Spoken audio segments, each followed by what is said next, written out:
Hello, this is Randy with Excel for Freelancers, and welcome to the Reoccurring Invoices. In this week's training, I'm going to show you how to automatically, hands-free, create unlimited invoices at any interval, including days, weeks, and even months at a time, where you can create these unlimited invoices. And not only that, once they're created, we're going to be able to email, save to file, and print out, all without ever touching your computer. It's going to be a fully automated system.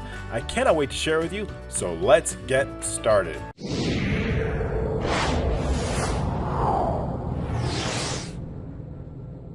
All right, thanks so much for joining me. I've got a really fantastic training. Every once in a while, we need to create invoices automatically, regularly, every single month, every single week, every 6 months.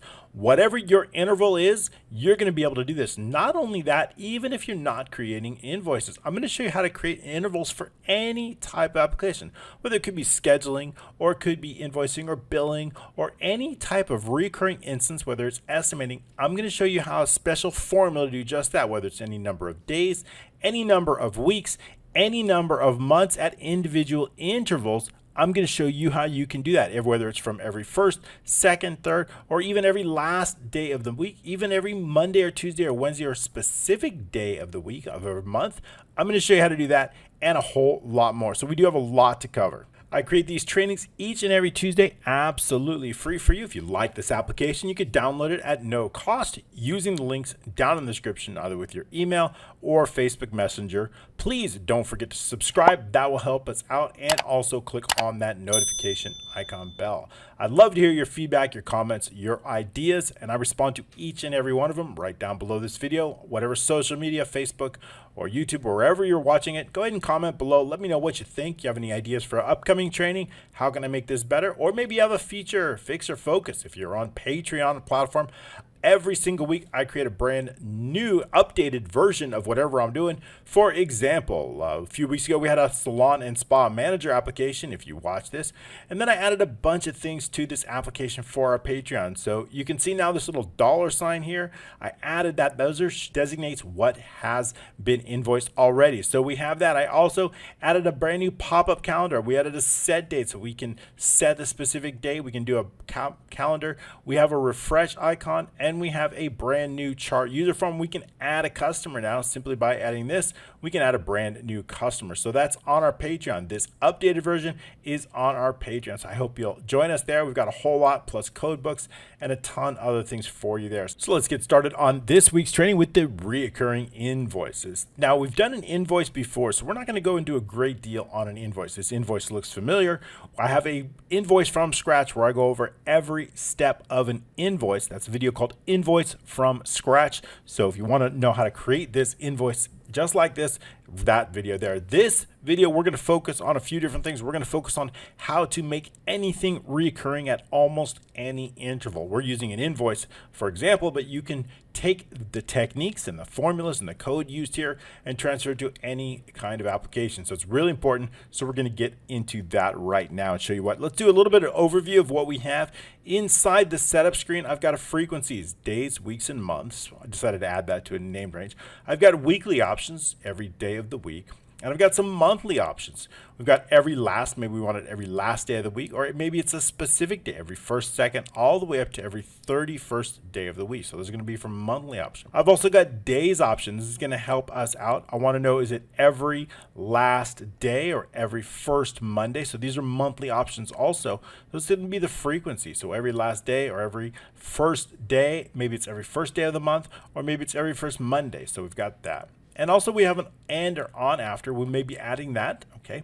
And also what I want is the email variables. So inside the email that we create, we want some variables. We may want to put that customer name, email, or phone number, the invoice number, the date, the invoice amount, the staff that was assigned, or the current date. And then also on the invoice itself, we're going to be able to charge taxes, yes or no, the tax name, and then the tax percentage. So that's just going to help us out. I've got some service items here. This is just kind of just items that we can add to the invoice. Nothing very special about that. The invoice here, invoice list, this is a list of completed invoices here. The invoice template database. Now this I'm going to go over in detail. These are for the invoice templates. So what that means is when you create a reoccurring invoice, we have a specific template. that is assigned a specific invoice ID, and then all the associated items of frequencies of how that goes in the template. So all this is going to help us recur that invoice, create it automatically, and then what settings are get created, what email gets created, what gets printed, where does it get saved, and all those details are saved in this table here.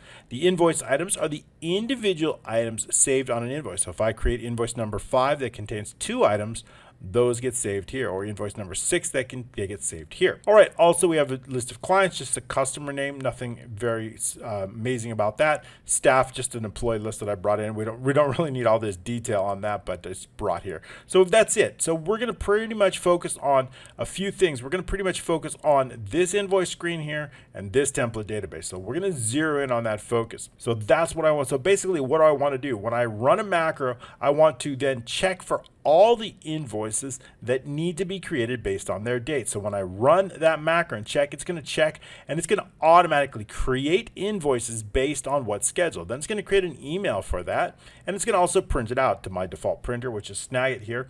It's going to print that out and create an email. Now we just have one, obviously we don't want to create too many, but basically it says, hello, thanks so much. We can have the dynamic content inside the email, including the name, the invoice, and we also have thanks so much for order. We have invoice number 7 here, the invoice number, the total, right? And I'm going to show you how to format these. Notice how these amounts are formatted, right? And so we have that. Should you have any additional questions or concerned, Fred Fredders at First Federal Finances. Okay, sounds good. So we've also, of course, got the attached invoice here. So inside a PDF format, but that's kind of pretty standard and straightforward. So we don't need to go into a lot of detail on that invoice. So we get to create an email. Now those details of how do we do that are located here. So when we decide to make an invoice recurring or not, we can select this option here. And it's going to use conditional formatting to let us know. So we're going to go over every detail of that. So we've got a recurring details, which lets us know how often we want to create this. Every day, week, or month. Days, so we can do days and our next invoice date. So if it's every 1 day or every 10 days, we want that next invoice date to automatically appear. Today is the 17th of December. So of course, next invoice date would be based on 10 days from now. So we want to create every 10 days. Or maybe we want to create it every single week. So maybe we want to do every 1 week on Monday. So it's going to be the next Monday is here, right? Maybe we want to do it every 2 weeks. So that date is that invoice date is automatically going to update accordingly to the number of weeks.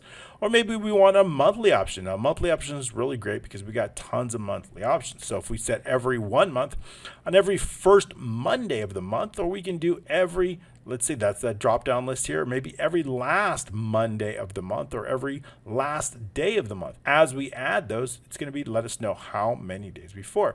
And I also want to know how often to create that invoice. I need to make an update here, meaning when I select either day or week, I'll adjust the conditional formatting. I also want this to appear. I want that to appear regardless. I'll be making that update during the training, but I want this to show up too with conditional formatting. So we want to know how many days before we want to create this. So what does that mean? Okay, so let's say I want to create an invoice every month on the last day of the month. Now we know that that invoice date is going to be on November 30th, the last day of the month, right? Every 1 month or every 2 months or however long we have it. So if we have it every 2 months, it's going to be the last day. So on this one, how do we know we want to create that invoice? When do we want that actually invoice to be created? I want to create it how many days before the next invoice, right? Because we want to get it out to the customer, so we can create it any number of days before that, or we can create it on the same day if we put 0. Okay, so that's going to let us know how many actually days the invoice actually gets created in our system. It is still going to have the invoice date here, and or maybe we want it on the, let's say the first, let's say Monday of the month. So we want to track that. So we want it on the first Monday or first, right? We don't want it to end up on a weekend, so we want it first Monday or something like that. We have lots of choices here to do that, and I'm going to show you how to do that. Once the invoice gets created, we also want to then, what are we going to do with it once it gets created? Are we going to email it to the customer? Are we going to save it to the file? Or are we going to print it out? We have all these options here. We also maybe, once it's saved, what name do we want to save that invoice? We can use lots of dynamic content to specifically name that invoice, or we can just put any text in here we want, right? So maybe we want an invoice number, or maybe we want to set it to the client name and the invoice number here. So we can do both of those. If we want to, we have client name, we could expand that a little bit. Client name and the invoice number, we can do that also. So we have dynamic naming of the invoice, which really helps us make sure that our invoices are always unique so that we don't replace or duplicate the file. Also, we have a save to folder. We can browse for that folder and save it to anything. We can also set an email subject here. That email subject can be also contain that dynamic content based on what, these information, the variables inside our setup screen. And we also have, of course, an email message. Maybe we want to display that email first, right? Do we want it to show up, or do we just want to send it directly? So we can do that. Once we save it, we can then save those settings, and it's automatically going to save for that template. So we have an invoice template. So when we create a new invoice, we can create a brand new template for that, or we can use an existing one, right? So that's really a lot of details that are going to help us out. All right, so let's get into some of the formulas and see what we have. And we'll start out with a little bit of formulas, then we're going to move into some of the code, and then we're going to move back to the formulas. So that's what we're going to do. This won't be too long of a training because I really want to zero down. We're not going to cover a lot of time on this invoice itself because I really want to focus on the reoccurring portion of that, which can get a little detailed, so I want to go over very slowly. All right, so let's take a quick look in here. Now, we also want to know a few things. We want to know the row of the invoice. Of course, that's very important, right? And we have an invoice list here. I want to know the row where it's located. Invoice number 1 is located on row 3, 7 is located on row 9. So that's important. But I also want to know if there's a template that's been created. I want to know what row that template is. Notice that I have 3 templates. I've got a template for invoice number 5, invoice number 6, and invoice number 7 here. So so that means that I can make each one of those reoccurring and create new ones based on that.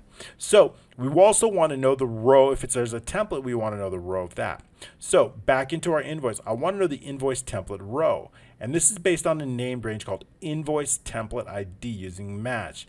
And we have an invoice template ID here. So means this is then our next invoice number. So let's take a look at this. If we click at new invoice, it's going to clear everything out. And then our next invoice number is going to be invoice number 8 here. And we have no invoice template, right? But if I select a specific invoice, let's take a look at 5. I know we've created a 5. This particular invoice is also a template, meaning this can be made recurring. We've saved the details up here. So notice all the recurring details loaded with this specific template. So we locate here, 5 is located on row 4 of the invoice template. We're using that match ID, matching based on what is in B8, that invoice template, invoice ID. And we're going to use that 0, and we're going to add 3. Now, why are we adding 3? Because we're looking for this. I want to know that where is that 5 found and what row is it found on? It's found on row 4. Of course, that's the first, it's our first match, so we want the row, not 1, so we're going to add 3. I want to know where those invoice template details, all that, how often, the frequencies, and everything like that, I want that to load. It is separate from the invoice. Why is it separate? Why did we just add it here? Because not every single invoice is going to have a template, right? Not every invoice. Maybe you have one template and you want to create 5 invoices from a single template. Therefore, they're in separate databases, right? The invoice list is separate. So we also want to know if it's recurring or true. So we understand how we get that row. This invoice is simply a named range, a dynamic named range based on these template IDs right here, based on this here. All right, so next up, I want to know, is it reoccurring? See here inside the format controls, it's tied to cell B2. Here it said B2, okay, so it's tied to B2. So we know as we do this. Now we also have conditional formatting that we're going to go over in just a moment. So we also want to know the customer row that's associated. We have a customer that's located here. If we were to change the customer, that row is going to change. It's also using the match formula, and we're just going to base it on a named range called client name, whatever is an I5, and we're adding 2 because our customers start in row 3.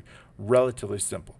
The invoice row, this is the invoice that's been selected, the invoice row. The invoice that's been displayed here is located right here. Invoice number 5. It's based on L2. So if we take a look inside this invoice row, it's based on L2. We're searching for the invoice ID on row 5.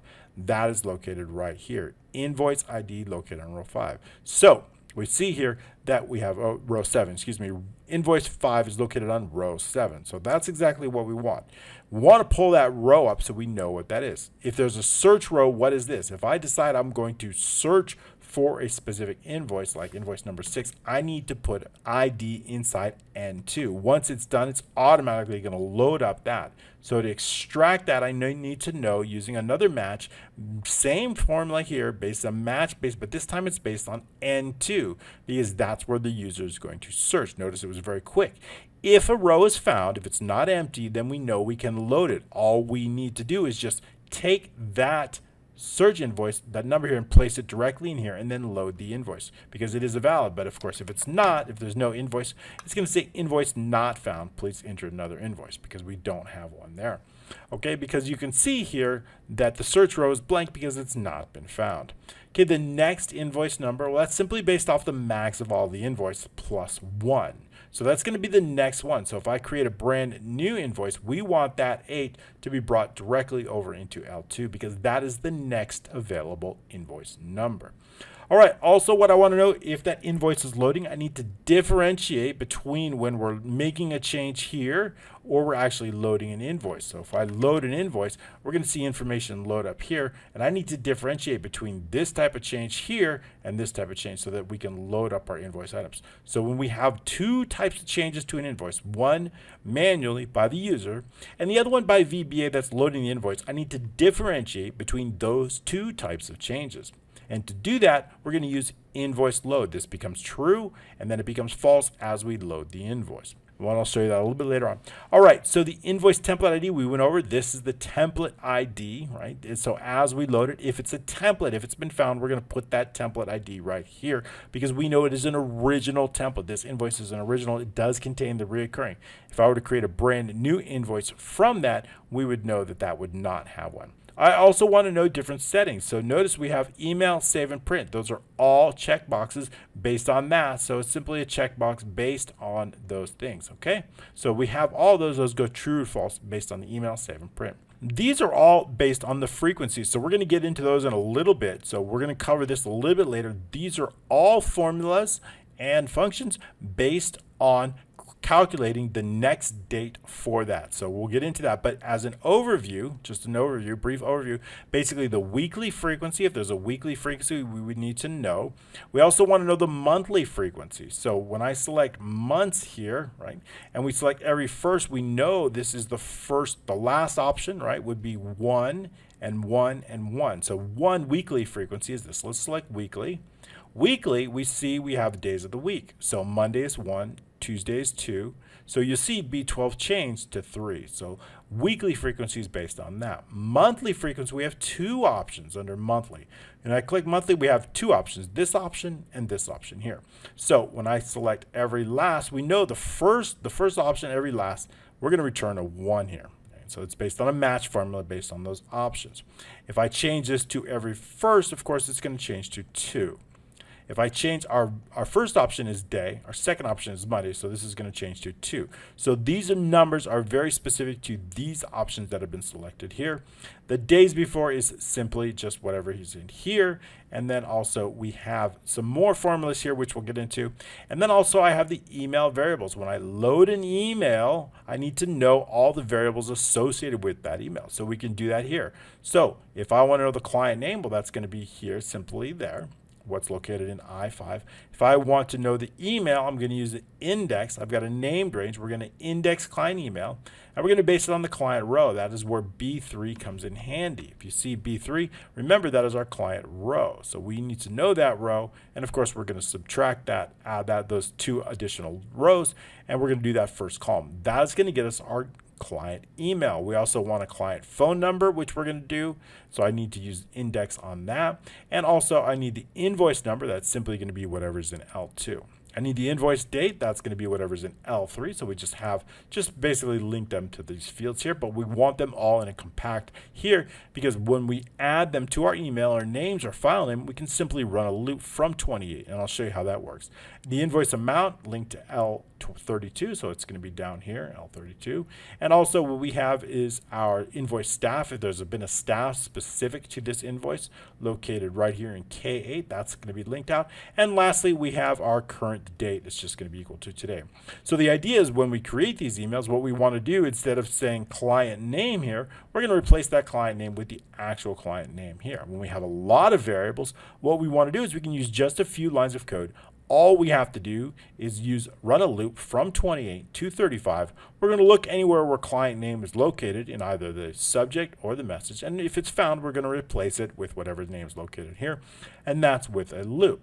Okay, great. So that's a pretty much summary of everything we've got going on. Now, of course, we're going to go into a lot of detail on these formulas here in just a bit, but I wanted to go over the code, and of course, I want to go over the conditional formatting that we have here. So a lot of the conditional formatting is based on when this is selected. So when I select it, all the conditional formatting turns off so you can't see it, and that's based on B2 being false. So if we take a look inside here, and we go into home and then conditional formatting, one of the rules is basically just that. So when the formula here is B2 equals false, what we're going to be doing is we're going to be putting the font, any fonts, giving it that light turquoise here in the background. So we want that font the same as the background.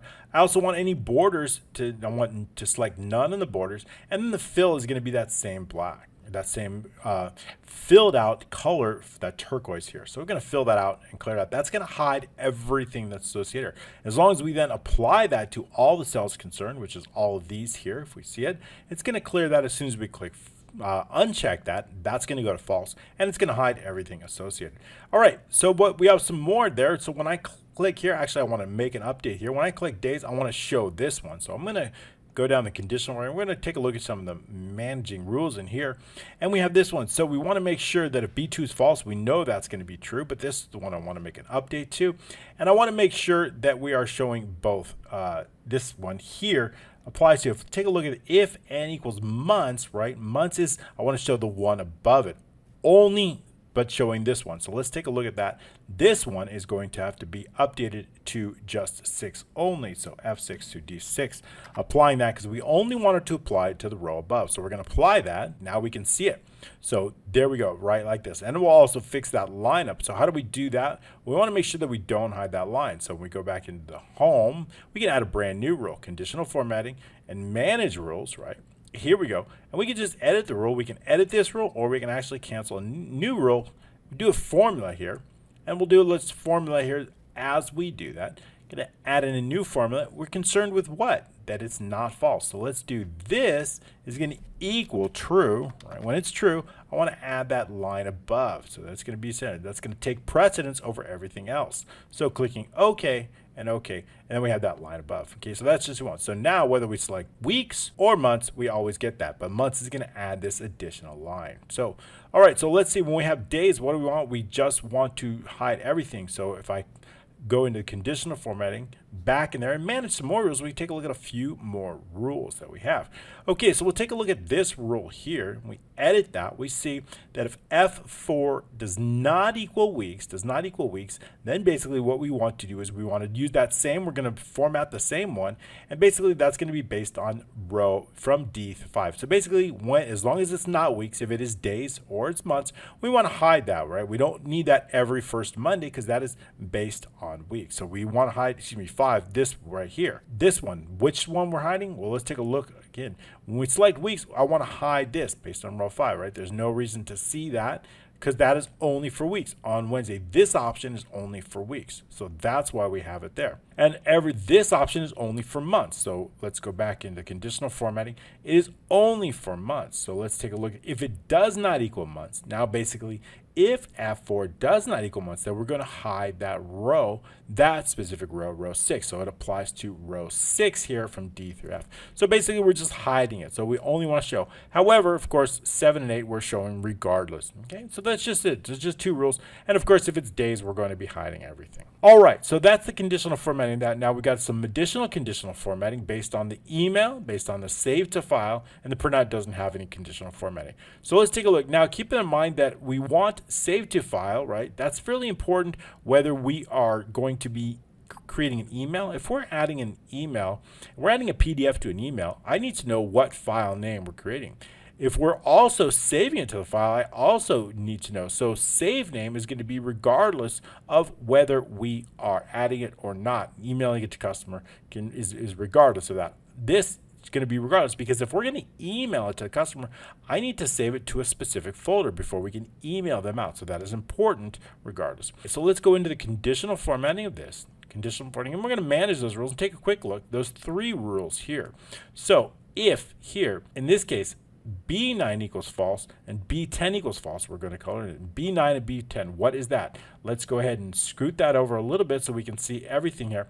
B9 meaning email, B10 meaning save. So if both of those are saved, only then can we hide it, right? If we are not going to email and we're not going to save, then we can hide these, right? Because these are important for either email or customer. And also if we're going to be emailing, for emailing, we also want to hide all this if we're not emailing. So the conditional formatting that we're applying there is pretty much the same. You can figure it out. So we take a look right in here, this one here, we edit the row, we see if B9 equals false, meaning email, then of course we want to simply, of course, use the same colors that we have, but this is going to apply all the way from D16 through F32, and that's going to hide all the email associated. Now I do have a little bit of a macro that's associated with this that is going to hide this folder icon, save folder button. This is our save folder button. It's going to let us browse for that, and this of course is going to be hidden if we're not going to be saving or emailing. We want that hidden. Also, there's macros associated with that. So let's get into some of those macros now that we've covered the conditional formatting,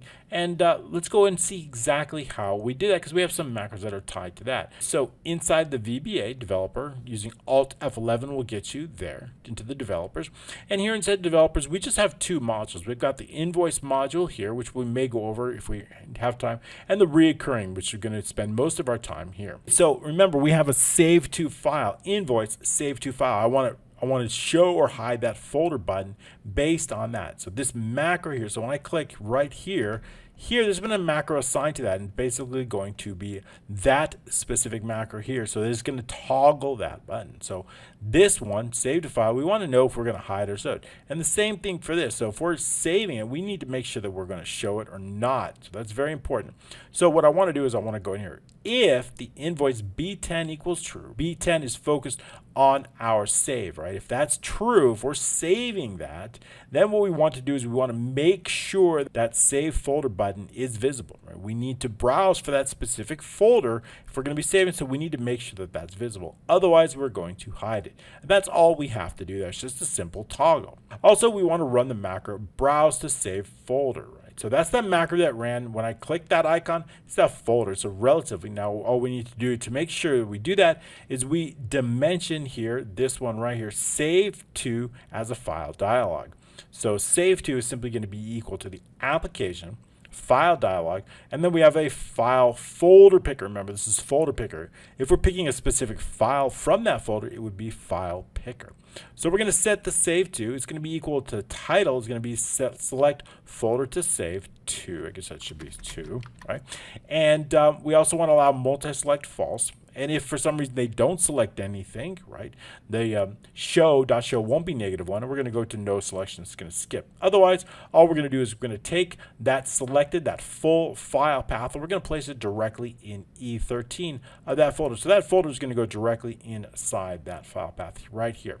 Okay, so that's it for that macro. Relatively simple macro on that.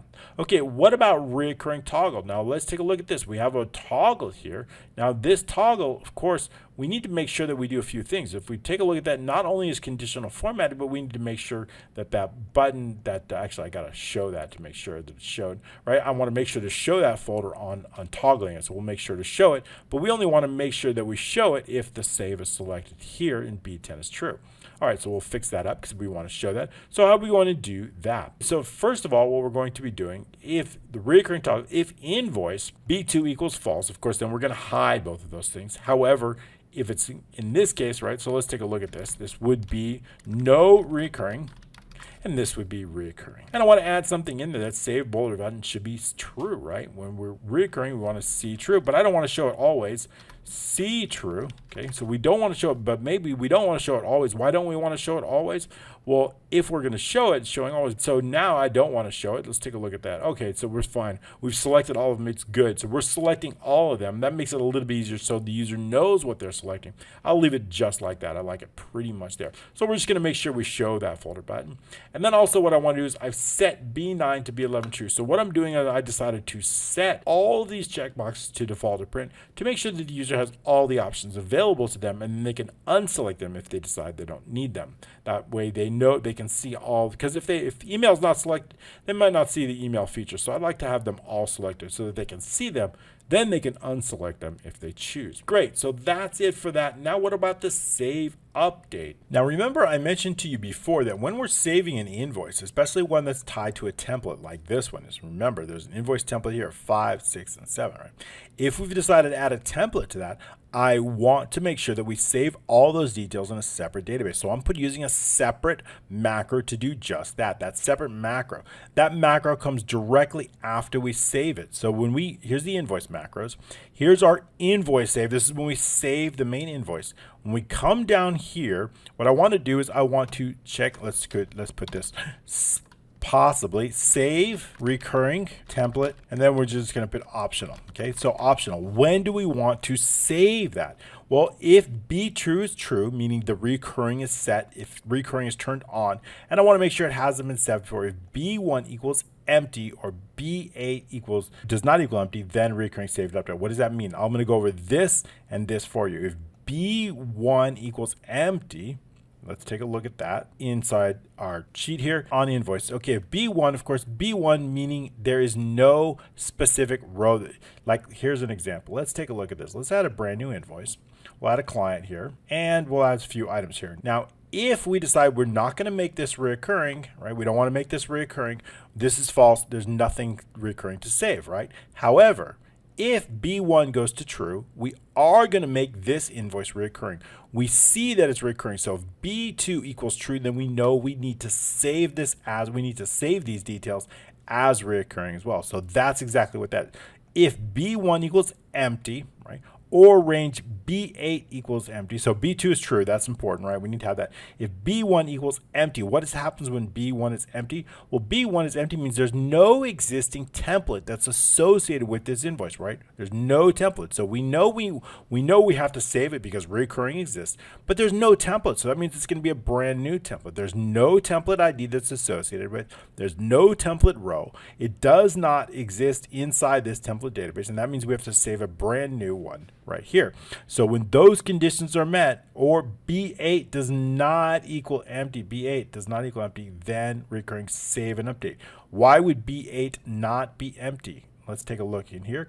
If I decide to add a, let's say I'm going to load an existing one. Now with invoice number 5, we know we were already created. Now that 5 gets placed directly in here. We know that maybe we want to save an update, right? Maybe we decide we want to make this, create the invoice every 15 days before, right? And when I save that update, I want to make sure that that change, that 15-day gets also saved in this template database here. I want the days before, notice invoice number 5, the days before got changed to 15. So we want to make sure that we either update it, right? Update because it's been saved before, or add a new one if it hasn't. So there's a few different ways. The same macro is going to handle, again, saving this information for the first time or updating the information. Is that same macro. So there's several conditions when I want to run this reoccurring save update. Several conditions, but always B2, it always has to be active, okay? So does this macro, that we're going to go with. Everything else here, this is simply saving the invoice just as we do each time. And we've done that on a few different ones. Again, I have a dedicated video on that, which you can look at. Okay, so taking a look at this. So reoccurring save update. This is the one macro we're going to focus on. And of course, I want to make sure if B4 equals empty, then please save. It has to be an existing invoice. I want to make sure that we've already saved the invoice. this invoice here. But of course, almost always it should be, because we're only running this macro here after we save the initial invoice. So B4 would almost always have a value. B4 is the database row that's associated with this invoice number here 5, right? The database row here, that's on our original invoice list right here. So we know that invoice number 5 is row number 7. So that's important. We want to make sure if B4 is not, we want to make sure to let the user know to make sure. So we're just going to run a check through B4. All right, continuing on. Also, if B1 is empty, I need to know, has this template been saved or not? B1, this lets me know it's been saved before. Yes, it's been saved before, and it's going to be found on row 4. However, if it's a brand new invoice, then we know, and we do decide to make it reoccurring, we know that there's no row associated with B1 is empty. There's no row. This is empty, B8. And that means we would need to save it to a brand new row here. So either it's an existing row as it was here, or a brand new row. B1 will tell us whether we need to do that or not. Okay, we'll load up 5 again just so we can see the details of an existing one. Okay, so continuing on, if it's brand new empty, then what we need to do is we need a brand new template row. And that's going to be found based on our invoice template database, A in the first available row. And there's our template row.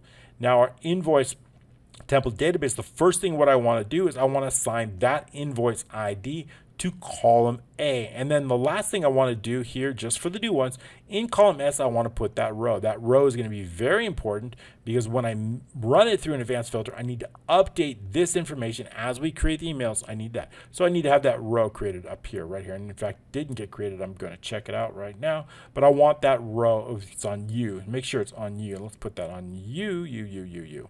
Not S, U.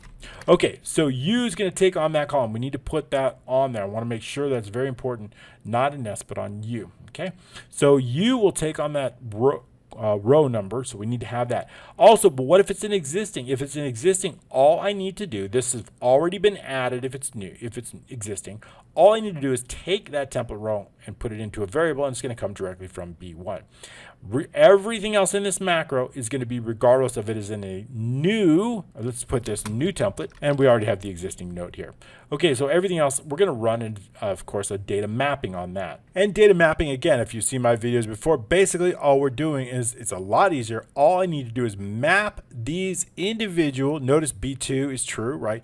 E4 is every quantity. So all we're doing is simply matching them here. And there's a lot of, so E4 is going to take on that quantity. So all we've done is map the individual cells with that. So all I need to do is run a loop from 2. 1's already here. All I need to do is run a loop all the way from here, all the way to the last column here.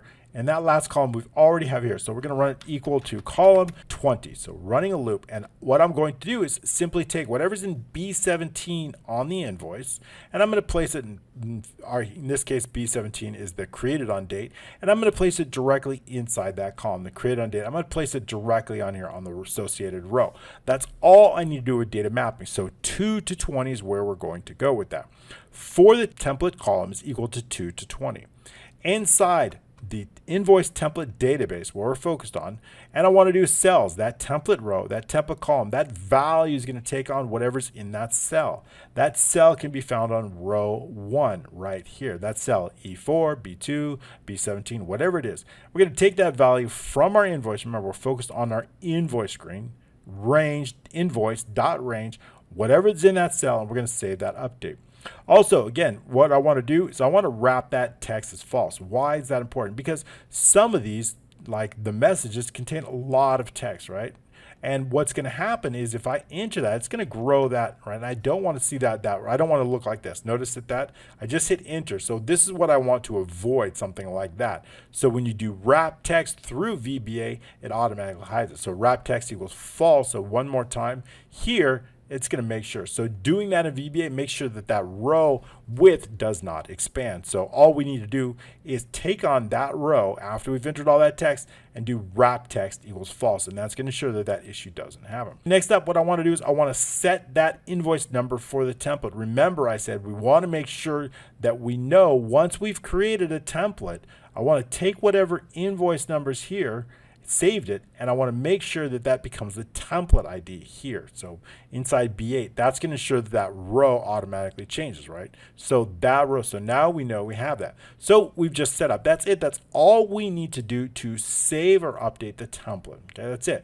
That saves it up to the database, whether it's a new one or an existing one. So what about when we want to load the reoccurring? And just as with the save, I've decided to separate loading the reoccurring details as opposed to loading the invoice. They're now separate. So if we take a look on the invoice here, the original invoice, and we have the load, which is down here, load, right? We only want to load it if it contains a value. So here on the change, let's go to invoice here. So when I make a change to that, when we're searching for that, then we're going to load it. That's based on N2. So the first thing we do is load the invoice, run that macro here. When there's a change to N2, then what we're going to do is load that template. Check for a reoccurring template. So we're going to run that macro. So when we change that N2, let's take a quick look inside here. When I make a change to that, 5 or 6, the first thing we're going to do is run the macro that loads the invoice. The second thing we're going to do is run the macro that loads the template. But of course, we need to run a check to make sure that we actually have a template that's associated. And how do we know that? Well, we can know that inside here. The first thing, let's go ahead and go back into the recurring macros. And there, the first thing, if B1 value equals empty, then exit the sub. Remember, B1 is our row that's associated with that template. If that is empty, then there's nothing we need to do. So we can exit out. So if it's not empty, it's very, very simple. We're going to assign that as our template row. Then what we do is just need to run a loop from 2 to 18. Now, why is it only going to 18? Because I have some formulas in here that we don't want to update. So if we take a look inside our template, we're only going to run it to this. I'm running it to up to here. This is 18.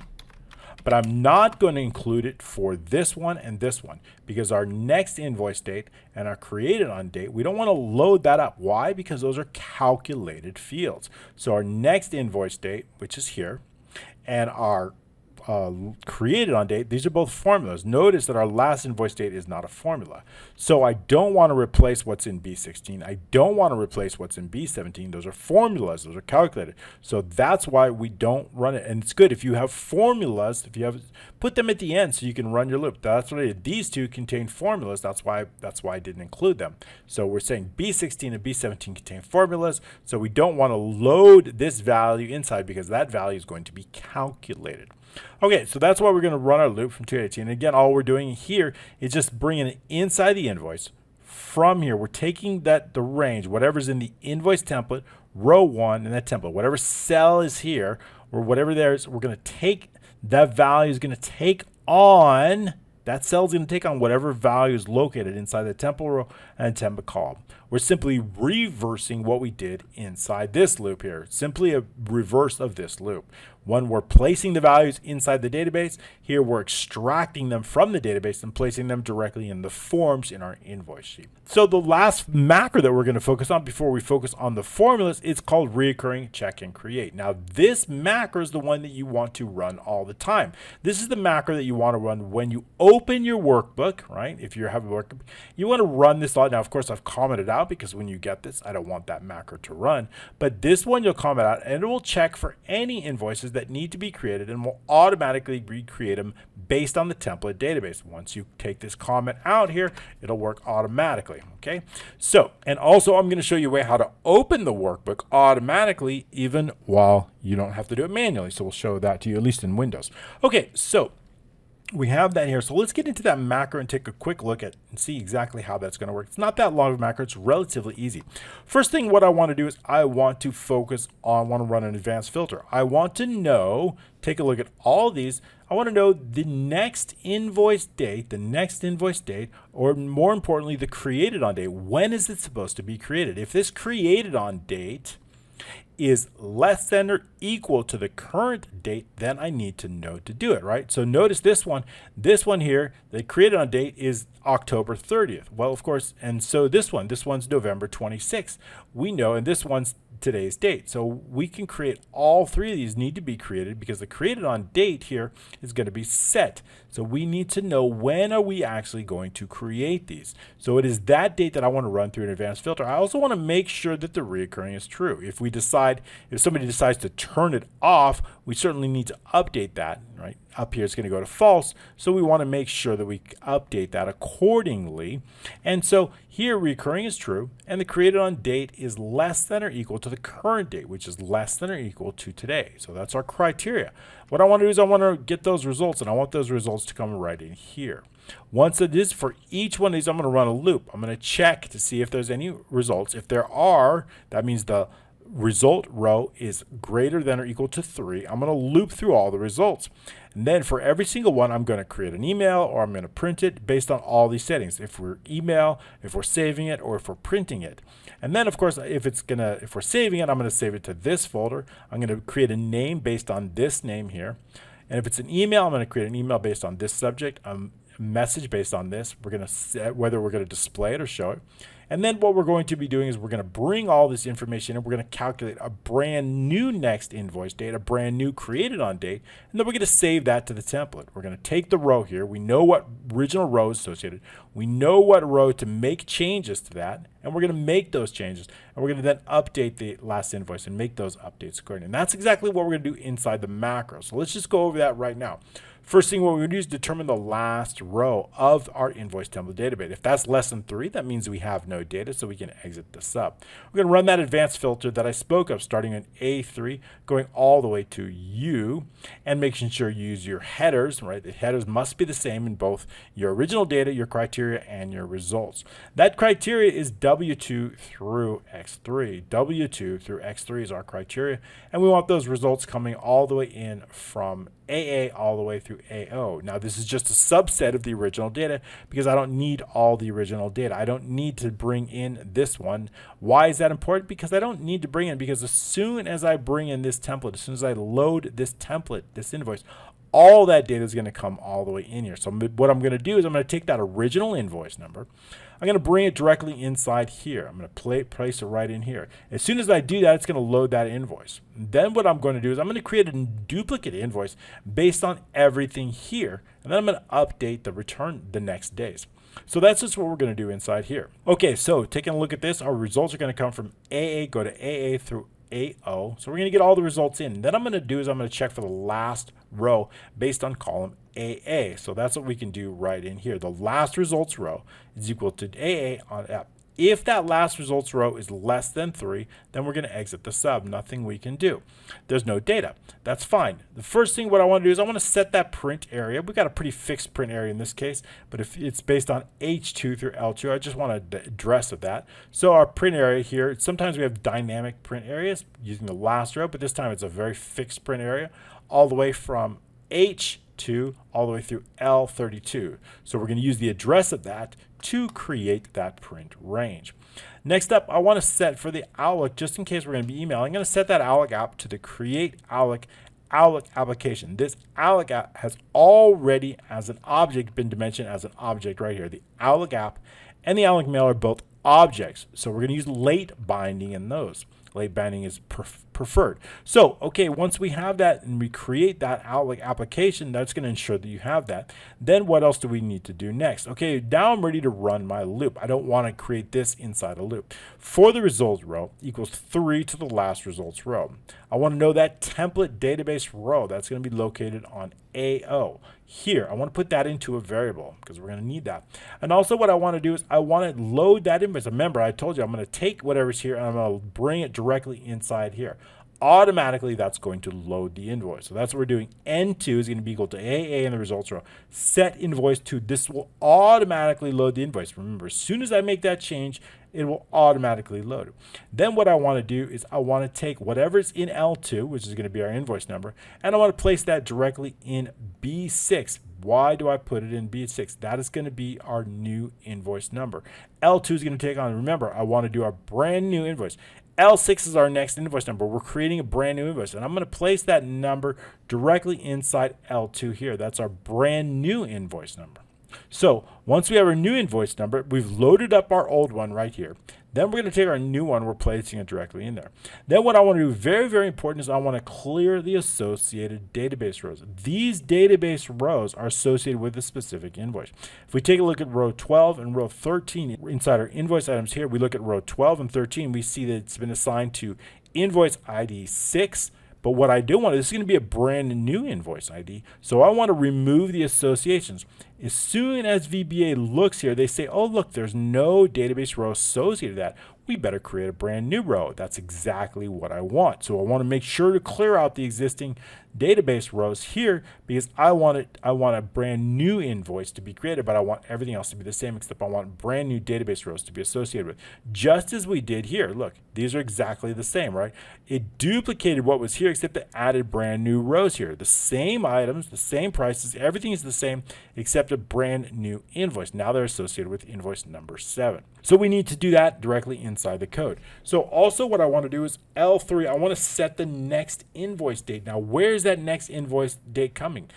Right here, our invoice date, that's not the created on date. The created on date is when that application is actually going to create that invoice. However, the invoice date is different, right? You may want to invoice on a specific date. That invoice date is going to come directly from here inside AM3. AM and the row associated, that's our invoice date. So we're going to set that invoice number date based on what is in AM in the result row. Okay, then what I want to do is I want to save it. I want to run the macro that's going to save it. Now this is going to automatically save it as a new invoice. How do we know that? Because as soon as I add, let's say our next invoice number is going to be 8, right? As soon as I add that 8 here, just if I were to do it manually here, what's that going to do? That's going to clear the row. There's no row that's been associated with that. It's going to go blank. And as soon as this is blank, it's going to know this is a brand new invoice. As soon as these are blank here, it's going to know that we have no database associated with it. It's going to save it as a new one. Everything else is the same, except it's going to save it as a new invoice. So that's why we want to make sure that we run that macro to save it. After this, it's been saved as a new invoice. Now what we want to do is we want to check, are we going to be emailing it? Are we going to be saving it? Are we going to be printing it or what? So let's focus on email and save. And the reason I want to focus on both of these two is because for either one of these, we need to save a PDF. If we're emailing it, certainly we need to create a PDF to send to the customer. If we're saving it, we need to also create a PDF. So either one of these options, and as soon as we've loaded, let's take a look back here. Let's load the original one. As soon as we've loaded, we know that we're going to be emailing this template. We're going to be emailing it, and we're going to be saving it. So we know B9 and B10 are going to be true. So if B9 is true or B10 is true, then we need to save as PDF, regardless for the email or for the save or for both. So the first thing what I want to do is I want to set that save folder. Now that save folder, we've set unique save folder based on what's located right here in E14. It's also the same folder that is located in our database. As we loop through, of course, it's going to be located in AH3 here. So it's AH in the result row, and we're going to add a backslash onto that save folder. That's going to be our folder. Now we also want to know the file name. Now that file name is based on two components, based on the save name 1 and save name 2. It's a combination. It is the same combination located right here and here. So we've given the user the ability to have a customized save name. So we're going to combine those two strings into a single string. Now keep in mind that this string contains variables. We don't want those variables. We want to update them to actual data, which we will get to in just a moment. The email 2 is going to be located in B19. B19 is going to be the client name. Remember, B19, here's our email 2. As soon as we've loaded up that invoice and that customer name, all that email got located right here. All right, so once we have our email 2, I also want the subject's going to be located inside our results here. Subject and both email coming from AI for the subject and AJ for the message. So we're bringing that in. Now also what I want to do is I want to set the send email. The send email option is that option. Are we going to display that first or are we going to send it right away? We're going to put that into a variable and that's going to come directly from AK. Okay, so now what we have is what we want to do is I want to replace those variables. Remember, what do I want to do? I've got variables. I've got variables in our save name. I've got variables in our subject, and I've got variables in our message. And so what I want to do is I want to make sure that we change any of those variables with whatever the actual values are. And those are located right here. So I'm going to run a loop for the variable row as a long variable from 28 to 35. I'm going to look for any one of those variables. If they're found, I'm going to replace it with the data that's found here. So that's what we do, starting out with the file name. So we're going to set our variable row from 28 to 35. And we're going to set that file name. That file name is going to be, we're going to use the replace from the original file name, that original string, we're going to look for anything that's from A in the variable row. If anything is found that's the same, we're going to replace it with whatever's in B in the variable row. So we're just going to do that for each one of them as we loop through them. Now what I want to do is I want to send the email, but only if B9 is true. Remember here where B9 is true or B10 is true. But down here, only if B9, only if we're actually sending an email, do I want to run the loop for the subject and the message. We're going to do the exact same thing based on the subject. We're going to run looking for whatever's, if A is found, meaning that variable, if that variable is found, we're going to replace it with whatever's in B. So we do that for both the subject and the message. Once we're done with that, we've set all the variables, we've set all of our strings, file name, subject, and message, if applicable. And then what we're going to do is we're going to set that file path. That file path is going to be based on the save folder. We've already added the backslash. And now we have that file name that has those variables replaced. We're going to add .pdf on the back of it. However, if that file exists in your folder, it could create a bug. So what we want to do is we want to check for it. If it exists, we're going to delete it. So we can do that with this line of code. If direct file path VB directory does not equal empty, then what we're going to do is we're going to kill it. Remove any existing file name with the same name. And then we're going to create that PDF. We're going to use the invoice screen, export as a fixed format. The type is going to be PDF. We're going to use the file path. That's where it's going to be saved here. If we remove one of the comma, we see the IntelliSense to help us out. We want to ignore the print areas, no false. We want to keep those print areas. And we also want to open after publish false. If you want to open that PDF after it publishes, just change that to true. Everything else is set to false because we're using all the pages and we're going to not change the quality. Okay, great. So now what we want to do is I want to see if we're going to create an email. Again, we're going to check if B9 equals true. That means we are creating that email. If it's true, we're going to create that email. Then what we can do is set that Outlook mail, that object is based on the Outlook application that we've already set. We're going to create that email item. This will create that email. And then what we want to do is we want to set some variables and information within that email. So with that Outlook email, we're going to set the email to, we're going to set the subject and the message. And the attachments we're going to add based on that file path. Now, are we going to display that email? Are we going to send it? It's going to be based on the variable here, that string variable. If it equals send email, then we're going to use .send, otherwise .display. That is going to send or display the email. Okay, great. So now the email's been created. Now what we want to do is, are we going to be printing that email? Well, printing, of course, is going to be based on this setting here. B11, is that true? So if print B11 is true, then we need to print it. So we can do that. And also, of course, the print is located here. So if B11 equals true, then print out, and of course everything else is the same. Relatively easy. We're printing to the default printer. We're going to keep print areas, and we don't. That's it. So all right, so relatively simple on the printout. And then if B18, what I want to do is I want to set the last invoice date, setting that last invoice date. Invoice range B18 value equals AM. So as soon as we're going to get into these calculations next. So what I want to do is I want to set that last invoice date. As it's been automatically calculated, we are then going to update that accordingly. As soon as that new invoice got created, we're going to set that brand new date up. So what I want to do is I want to set now the last invoice date, whatever that invoice date is going to be based on that. So once we change this, right? So all we're going to be doing is, as we see here, we know we have the next invoice date right here, AM. That's our next. So I'm going to take this next invoice date and I'm going to place it directly inside this B18. Once I change it, all the next date and the created on date are automatically going to update based on the formulas here. So right, as soon as I change that here, it's going to automatically change there. So that's all we have to do here. So just setting that, B18 is going to take on the last invoice date, going to set it up. That's going to automatically. Then what we're going to do is we're going to calculate. Now, this is not absolutely necessary, but if we decide we're going to turn off calculations at some point, I want to force those calculations. Those calculations are very important because we're going to need to calculate that next invoice date. We're going to need to calculate that next created date. And it's these new values that we are going to update the template with. I then want to look on the original row and I want to update that. I want to update the last invoice, the next invoice, and the created on date inside that template row. So we do that here. So once it's been calculated, R in the template row, that is going to take on our last invoice, whatever's in L3, right? The last invoice date. The one we just invoiced here, L3, here's our invoice date. We're going to set that invoice date, the last invoice date, the date that we just created, right? We're going to put that directly inside column R. Our next invoice date and our created on date come next. S is going to take on our next invoice date, and that's going to come directly from B16. It's a calculated value, which we're going to go over in just a moment. B16 here is our next invoice date. That's the calculated value, and that's going to come directly inside here. And then lastly, our next created on date T, and that's going to come directly from here, create on date, which is B17, and that's our last line of code. T is going to take on B17. Okay, great. So that's it.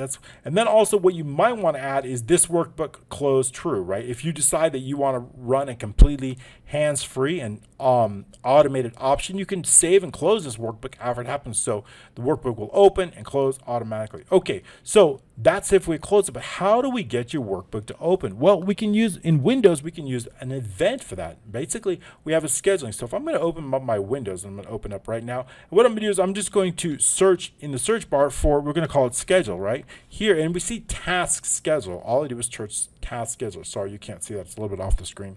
But basically, all you need to do is open the Windows, right? Windows, and look for task. Type in TASK.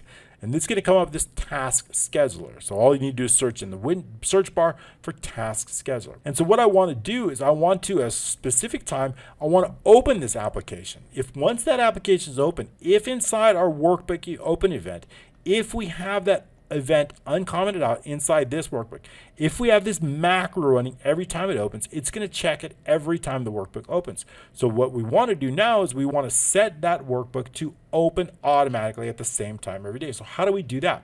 Well, we can do that with something called create a basic task. So if we click here, we're going to create a basic task. Let's just call it workbook. Let's just call it invoice clients. Okay, so we can give it any description, and we're going to click next on that. And then it says how often. Okay, maybe we want to do it every single day, so we can click daily on that. And then we say, okay, daily at, give it a specific time. You can give it a specific time and every 1 day, so we can set that up. And then what we want to do is we want to start a program. So we'll click next. And then what we do is browse for that file. So here's that recurring invoice application. I'm going to select that, click OK. And that's it. We can add arguments and start in optional, maximize or minimize or whatever. So that's it. And then we're going to use finish. So now if I click finish here, that particular application is going to open up at that specific time every day. I'm going to cancel this because I don't need it. And that's with the task scheduler. So as long as you have the workbook open, what it'll do is it'll open up, it'll run this macro if this is uncommented. Then if you have this also uncommented, if we uncomment that out now, at the end of this macro, it's going to close it and it's going to save it. So you can uncomment this out, but of course I don't want the work when you're testing it. Certainly we don't want the workbook to close while we're doing the teaching. So I'm got it commented out. So that's all you have to do. Okay, great. We've gone over all the macros that we're going to go over. Now let's get into some of the formulas that we've been holding off. And this is the really cool part. How do we create this next date? Our goal is this. Create this next date and create the create on date. Now the create on date is very simple. All we need to do here is determine the next date and then subtract out whatever's in E7. So if we're setting it every 15 days before the next invoice date or 10 days before, we know just to do that. So we know that if our invoice date is created based on January 1st, we know we want to automatically create that invoice 10 days before on December 22nd. So it's just a subtraction. Okay, so the idea is this. If I have a daily formula every, let's say, day, I want that day to be calculated here, located in B19. If I have a weekly formula, I want that day to be calculated here in B20. And if I have a monthly formula, I want that monthly formula to display here. So either one of these things. So that way our formula, our next date, right? Because there's a lot of formulas that go into this. So basically this next date is simply going to take on wherever there's a value found inside B19, B20, or B21, simply it's going to take it on here. If B19 is empty, it does not equal empty, then show B19. If B20 does not equal empty, then show what's in B20. Or otherwise, show what's in B21. So that's all that does. So it's simply going to take whatever's here, here, or here, and place it directly in here, wherever there's a value. Now, what if it's a daily? Daily is one of the easiest. So let's say I've got it I want to create this invoice every 10 days, right? So every, let's say 10 days. So how do I do that? Well, it simply is whatever the current date is, whatever that date is, let's just set it today or December. Let's keep it the way it is. So our formula here is basically if F4 equals days, then it's simply we can use today plus E4, right? Plus E4 is December 27th, okay? plus E4, whatever's that. So it's simply that. We're just adding the days onto the current day, and then it's going to set that up. So days, relatively simple. What about weeks? Let's take a look inside weeks. If it's weeks, let's set it to 1 week, a little bit more simpler. Let's say we want to create it every week on Monday. That weekly formula is located right here. Now, weekly formula. If F4 equals weeks, right, then what I want to do is I want to calculate the number of weeks. It's going to be based on the current date, plus we want to multiply 7 times now E4. What's in E4? Well, of course, E4 is the quantity, right? Minus 1, right? So that means if it's 1 week, we've already added, we're multiplying it times 7 here. So we're not adding anything here. So this would be 0 if it's 1 week. This would be 0 because we're not multiplying it. So we're simply adding, right? We're adding the number today plus what? We're going to take the 7, which is the number of days in a week, and we're going to subtract out. I want to know the even number based on the day, right? I want to know, this is very important, based on this day, this Monday here. Now, where's this Monday located? This formula is based on this here, this weekly frequency right here. So notice weekly frequency is 1 if I have Monday. It's going to change to Tuesday. It's going to change to 2. So it's going to be based on this number. So that weekly frequency that we're calculating right here is going to be based on the weekday. We're going to use the weekday function, but we want the mod of it, right? I want the even, right? Well, mod of 2, right? We're going to have the return type. And what I want here is simply subtract whatever is located in B12. Subtracting it. So here we're subtracting 1. And we also want the weekday of the current day. And why are we using weekday 2, right? Keep in mind that weekday 2, if we can, let's comment that out, comma, right? Weekday 2 is our days start on Monday. Monday, numbers 1 through 7, right? Notice our days start on Monday, so it's very important that our days using weekday return 2 because our days start on Monday. So since our days start on Monday, we also want to make sure we're using the return type that also starts on Monday, which is this 2 here. So the return type, so this is going to get us that day of the week, right? Then what we're going to do is we're going to subtract whatever's in B12. I want to know how often, right? The weekly frequency, we're subtracting that. How often? In this case, it is 1, right? The weekly frequency is 1 week. And then we want the divisor is 7, right? We want to divide it by 7. That is going to return that specific next day of the week. So every week on Monday. So the next one, so today, of course, is Friday, December 17th. So our next Monday is December 20th. I know it's a little bit confusing, even for me at times, but it helps to go over it a few times and then you'll get it. Even if you just, even sometimes if you don't understand exactly what everything does, but basically what we want to do here is just determine the number of weeks and when is the next Monday or the next Tuesday, right? Or the next Wednesday. So you can use these formulas, copy them over, and then kind of study them. So that's it for the weekly formula. Now the monthly formula is quite a bit more complex. And this is one of the most complex formulas that I think I've ever been on. So if you don't get it right away, believe me, it's going to take a while. Why is that? Because we've got so many great, the function's awesome because we can show there's so many. It's not just like if it was easy, we like the first or second, third day of every month, that would be easy, but we don't make things easy here. Okay, the last day of the month. So what I've done is I've broken up monthly into 4 different ones. So monthly has 4 different formulas. So the first one is every last or weekday. And that means this one, every last or every weekday, every last Monday, Tuesday. So for any one of these options, every last or a specific weekday, this formula is going to be used to calculate that. So that's the formula we're going to go over right now. So for this formula, we're going to take a special focus. We want to make sure that F4 equals months. For sure, obviously, we're focused on F4. And also remember, we're focused on 2 things here. We're focused on every last and days. So every last is focused on this here, B13. So B13 has to be 1. And of course, I think that B14 can be pretty much anything, right? So let's take a look inside there, but it can't be 1. So let's take a look inside that formula here. So if B13 is, if both of them are 1, and that would mean this one, every last day, we want a formula specifically for every last day. And what would that be? That would be every last day. Every last is the first option here.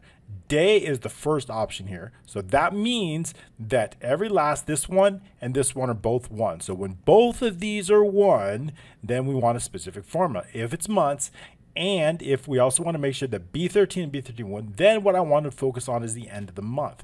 But the only thing I want to make sure is to see if we are at the end of the month. If the last invoice date, are we going to be, is it the current month or the next month? So B18, which we're going to focus on a lot, the last invoice date, we need to determine based on that whether it is this month or the next month. And so every last day. So if the end of the month, we're using EO month of B18, right? E4 minus 1, right? We need to know how many months, right? How many months? Well, we're not adding any months, right? We're doing it every single month, right? E4 is 1. So every single month. So in the end of month, we want that to be 0, meaning we're not adding any months in the future or any months in the past. So E4 minus 1, this will be 0. That means the current month. So if the end of the current month is less than B18, meaning less, then all we need to do is return. Then we do want that current month. The last day of the month is what we're returning. Okay. In this case, what we want to do is we also, but what if it's not, right? What if it's not greater than? In that case, what we want to do is we want to add an additional. If the end of the month here, if the value is false, end of the month of B18 here, less, same one. However, if now we're going to focus on so this is pretty much either one of those, we're focused on the end of the month, right? So if it's going to be the next month, we're adding one here, or the current month here, we're subtracting one. So this is the current month, this is the next month, right? Next month. Because why? Because E4 is 1, meaning the month after. E4 minus 1, meaning it is the current month. This is 0. So if it's less than 18, we're going with the next month. Otherwise, it's the current month, the last day. Okay. Otherwise, so that handles both if we're on the last day of the month. But now we're focused on if B13 equals 1 and B14 does not equal 1. Let's escape out of here and create that scenario. That would mean B13 equals 1 and B14 equals some other day, meaning other than 1, Monday, Tuesday, Wednesday. That case, we have a separate formula for that. So that's here. If and B13 equals 1 and B14 does not equal 1, then what we want to do is we're going to focus on the end of the month. Again, we're going to focus on the end of the month, plus we're adding 1 here minus the weekday because we're focused on what weekday? We're focused on a specific weekday based on what is in B14. Notice that there's 2. B14 equals 2. 2 is for the Monday, right? So we know that B14, so we're going to add 2 here and subtract B14. That's going to be minus 1. Why did we get to do that? Plus 2 minus 1 is simply 1. 1, we're adding 1, and 2, this is the return type. Remember, weekdays, we're focused on week. We want Monday, right? So Monday is the first week. So basically, we're looking for the last day of the month, but only when it's Monday. We're going to check. We're running a check. If that's less than the current day, then we do want to return. That is correct. However, if it is not, right, if we're still after, in other words, if the Monday falls before the current last invoice date, then we can set that. However, if not, we're going to set it to the one after that. Then this is going to be the one after that, okay? So that's how we do it. That's it. I know it's a little bit confusing. I know it's kind of hard to follow, but basically we're simply looking for the last Monday of the month. And it's either going to be, we're just checking based on this date, based on B18. If it's less than this, we're going to put it less. If it's after this, we're going to put it after. That covers the last Monday. So now we shift our focus to every nth day. And basically what that is going to be every, let's say, 7th day of the month, right? I want to know what the next day of the month is based on a specific day of the month, right? And that's a little bit easier formula located here in B23. And in this case, of course, we want to make sure that here we have, in this case, B13, of course, not going to be able to 1. And we also want to make sure that here B14 is equal to 1. So that in those instances, B13 does not equal to 1. B14 is equal to 1. That's going to be on every nth day. So again, we want to make the check if B18, if the last invoice date is greater than our date, we're going to use the date formula, the year, the year of that current last invoice date, plus the month of that current invoice date, plus whatever's in E4, right? We need to know how many months in advance, right? How many extra months, right? Minus 1, right? So in this case, no additional months, right? E4 minus 1, simply going to be 0. And then the day, what is the day going to be associated? Well, that day is going to be based on B13 minus 1. Notice B13 is 8, right? But we're really focused on the 7th day, right? So we want B13 minus 1. So this is going to be 7, right? So what I want to do is I want to check if the B18 is greater than or equal to that day, then I want to return the same year, the same month plus E4, right? Not minus 1, nothing. The day here inside the day B13 minus 1, right? So the day is going to be 1 day less.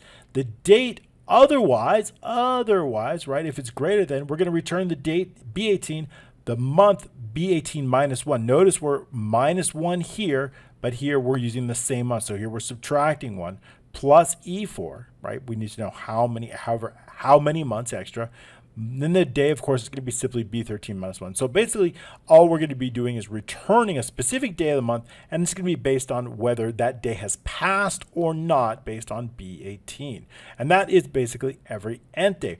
Okay, the last two formulas here are focused on the last one, which is going to be every, let's say, the second specific day in a month. So that is when equal to when both B13 does not equal 1, when B14 does not equal 1. It is a specific weekday of the month, and that is the formula we're going to cover now.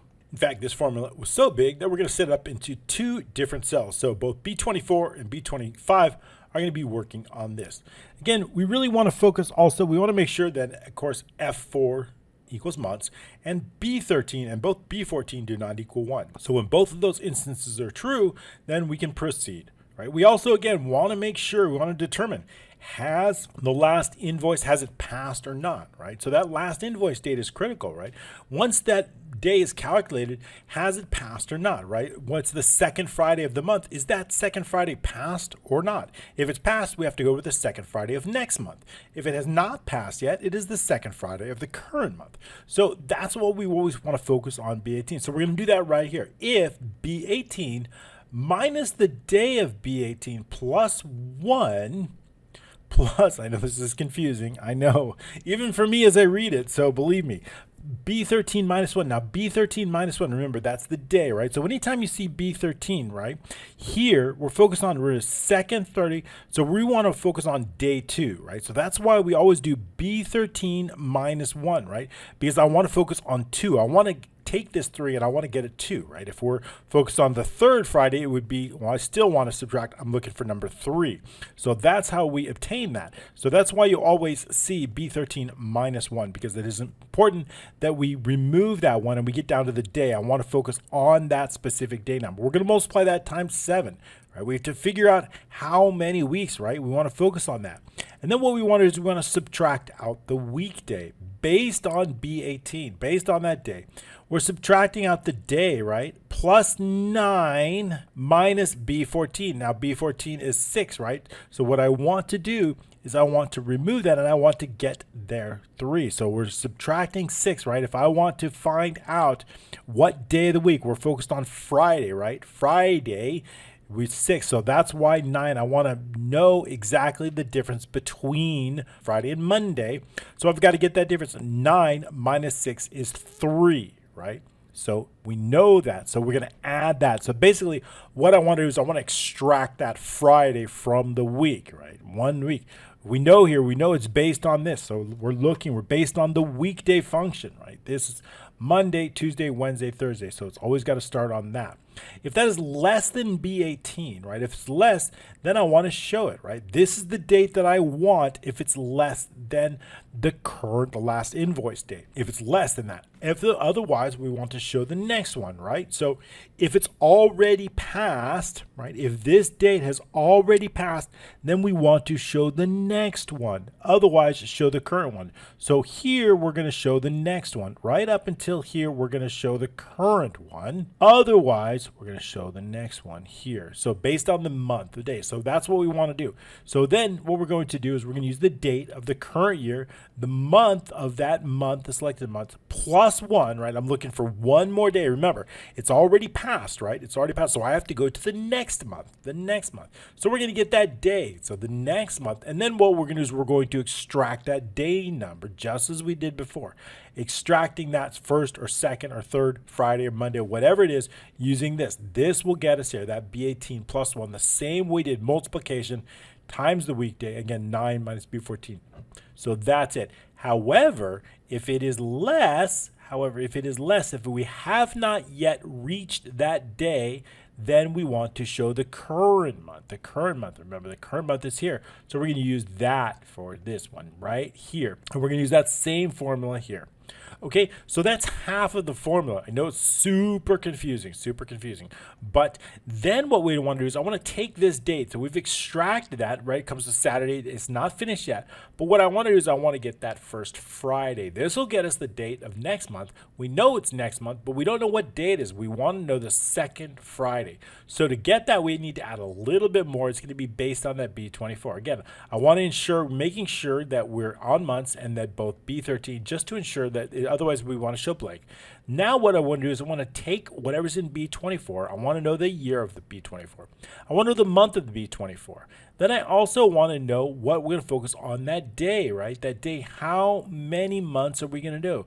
How many months, right? E4 minus 1. So this is plus 0 months. We're not adding any more months to that because we're 0. And then the day of B24, I want to subtract the day again. The day of B24 plus 1, this is going to be 2, right? Because I want that second day. Multiply by 7.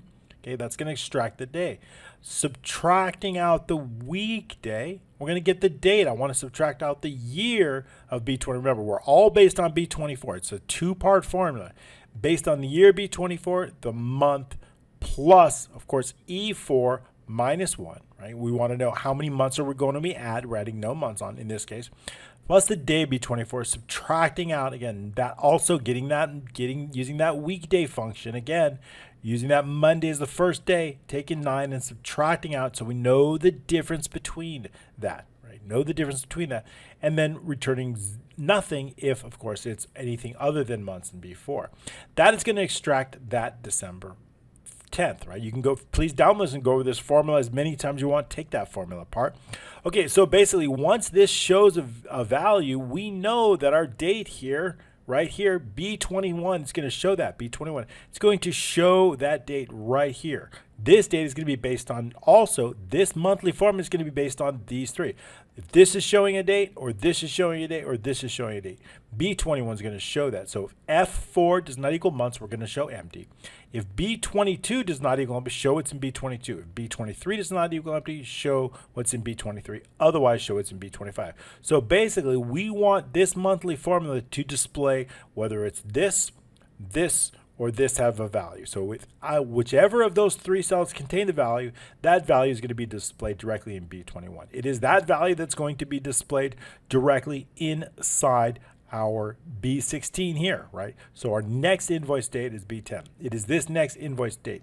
So if I were to change this to 2 months, it would automatically update to January 14th, automatically update here because it's every month. So keep in mind so that if it's 1 month, it's going to show our next invoice date is based on December 10th.